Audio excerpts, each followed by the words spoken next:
17 ஆண்டுகளாக சிஎஸ்கேவின் தலைமை பயிற்சியாளராக பொறுப்பு வகித்து வந்த ஸ்டீஃபன் ஃபிளமிங் தனது பொறுப்பிலிருந்து விலகினார்.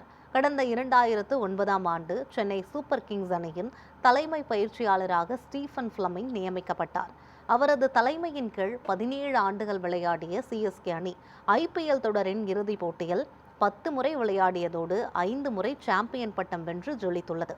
அதேபோல 2 சாம்பியன்ஸ் லீக் T20 பட்டங்களையும் இவரது தலைமையின் கீழ் சிஎஸ்கே அணி வென்றுள்ளது. இந்த நிலையில் சென்னை சூப்பர் கிங்ஸ் அணியின் தலைமை பயிற்சியாளர் பொறுப்பிலிருந்து பரஸ்பர ஒப்புதலுடன் ஸ்டீஃபன் ஃபிளமிங் விலகுவதாக அறிவிக்கப்பட்டுள்ளது.